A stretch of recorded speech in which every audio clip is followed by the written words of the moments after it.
been feeling trapped down on the floor. I don't know what for. Feels like I'm gonna lose. Silence takes a hold. I can't let it go. Chin up, no one knows. But I won't let the stormy seas throw me in open water. Let me have my peace and leave me till tomorrow. Wind into my sail, away from things I let go. Floating on the waves, we go bottoms up, we go up. One of the things that we've always found ourselves really blessed to have are what we call lifelines. I'm not talking about the lifelines that run like cables along from stanchion to stanchion on the outer rim of your boat. I'm talking about lifelines like people that you can call on when you don't know what to do or you need some guidance. I'm talking about Amber's parents, Amber's mom and dad, for various different reasons, and tapping into their expertise. I'm talking about my dad, and I can call on him anytime, day or night. If I'm broke down on the side of the road and I can't figure out what's going on, he can help me diagnose the problem and get it fixed. So when you hear me reference that, when you say I'm calling a lifeline, that's what I'm doing. I'm calling on my father-in-law, or I'm calling on my dad, or I'm calling on somebody that we know that may be able to help us figure out our next step. Starting all the way back from when we had the Hunter 260 and we had to re-rig and remast it, we have been developing a new lifeline, someone we call on when it comes to our boat restoration projects. This gentleman you see here working on our stanchions is that lifeline. He has been a tremendous help during this process and the boat before it. We come to him for all kinds of things, but what you see him doing here is fabricating our new stanchions for the boat. We did have stanchions that came with the boat. They were part of the deal, and there was some damages to them that we were prepared to work with. There was electrolysis, there were broken welds, there were some things that we definitely were prepared to work on, but Billy saw another possibility, and we're running with it here. So he's fabricating, he's bending, he's welding, he's structuring some new stanchions for the Irwin 52, and we're super excited about it. They're going to retrofit and go right in just the exact same way the Irwin stanchions do, which is very unique to Irwin, and we're excited about that. But they're going to be stouter, they're going to be reinforced, and that's good because, as you know, we have boys, and we're going to be climbing up and down and out of this thing, and in a lot of different ways, and having strong, stout stanchions has always been a priority for us. Now I dare say these are better than ever, and we just want to give a huge shout out to Billy for taking the time out of his day, away from his family, away from his business, to help us with our project and our needs, and we just can't thank him enough for always going above and beyond for us. We always want to thank all of our lifelines as much as we can. We want them to feel appreciated. But right now, we want to give a special shout out and thank you to Billy and his whole crew. Just thank you for always going above and beyond for us. You guys are all outstanding. Thank you, Billy. Thank you, Esther. Thank you, Steve. Thank you, Victor. Thank you, you sensitive guy. You know who you are. Thank you all. Thank you all so much for always being so helpful.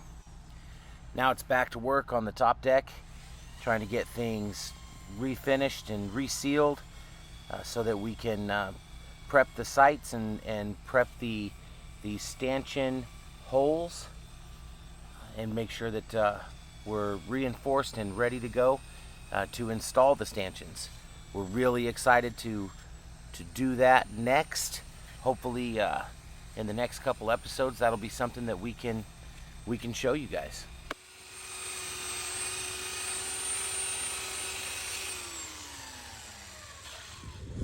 So this Bondo has a little bit of color in it, a little bit of the stain color in it mixed into it. This Bondo has quite a bit. We darkened it even more. You can see, I think that made a pretty big difference.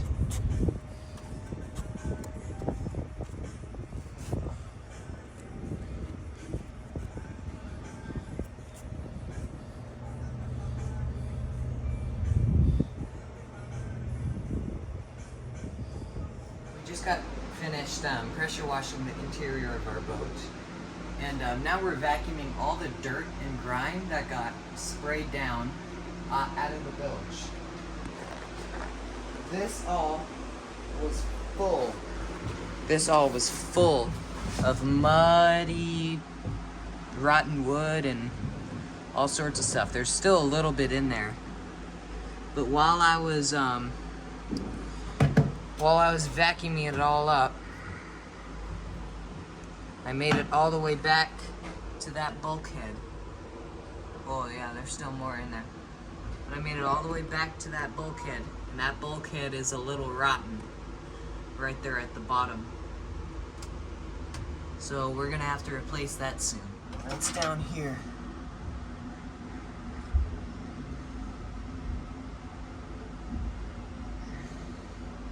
Looks like just a long, narrow pathway that I cannot fit through. I'm also vacuuming it up down in there, too. And there's a whole giant pathway down in there that I don't know what it leads to.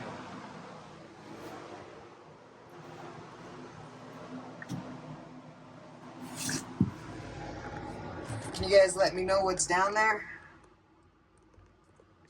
Okay, so I think I figured it out.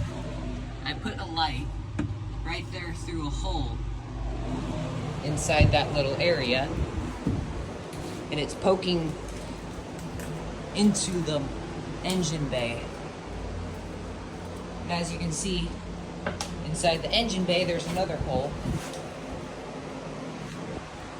underneath there. Down in there, that's where all the lead is of our keel. So you can see the light poking through the hole, and then there's another hole right down here. So I'm gonna point the light down that tunnel that we found earlier and see if that's where that leads.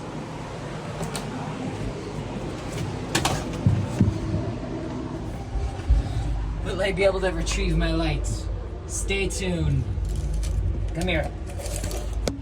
Got it. Got it right where I want it. Aha. Okay. Position that. Alright, it's shooting down the tunnel. Let's see if the light shines through that little hole. It doesn't, seems like, so far. Maybe try to angle it in a different direction.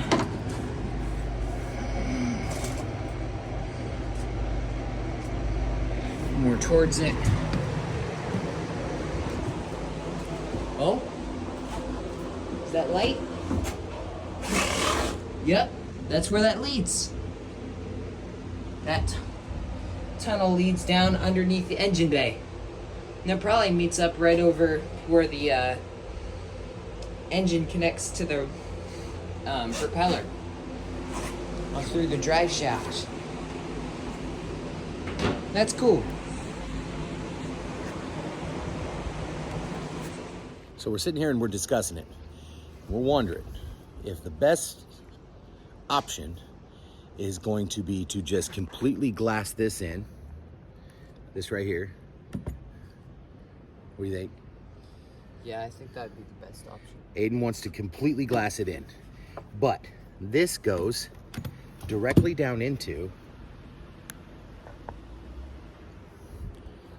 the master head. Okay? So we can put another hatch in here. It'll be this 12 by 12 or 10 by 10, whatever this is. Grab a tape measure, son, and we'll figure that out. And then what we can do is glass it, and it'll let natural light in. And we can even build a hatch that opens, so we can ventilate as well. And we're wondering if that's going to be our best bet.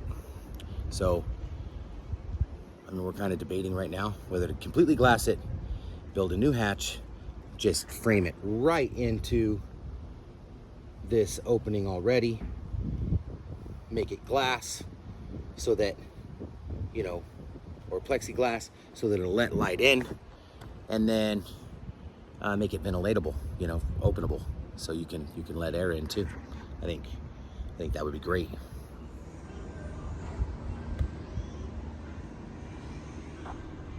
Ooh, that looks like it might work.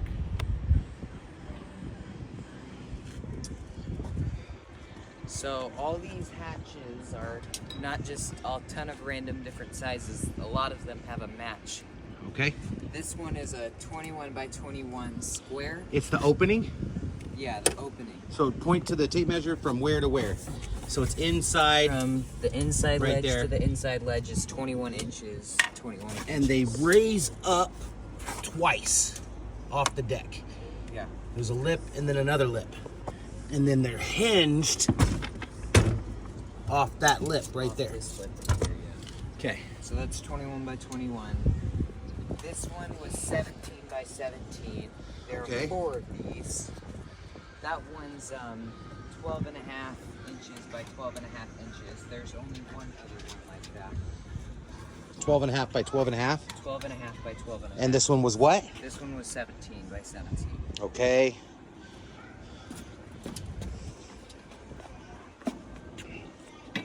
These are two 17 by 17s on the top right here. This is a 12 and a half by 12 and a half. That's another 17 by 17. And then this very front one is the exact same as the very back one, a 21 by 21. 21 by 21. So how many do we have total? Yeah, 1, 2, 3, 4, 5, 6, 7, 8 hatches. That one that we're gonna make back there would make 9. make 9. Yeah. Okay, so as far as matches go, we have 2 that are 12 and a half by 12 and a half. 2 that are 12 and a half by 20 half, 12 and a half. 4 that are 4 are 17 by 17, and then 2 are 21 by 21. nice. Good job. Please check out our blog and don't forget to click the like, subscribe, and notification bell. Thanks for watching.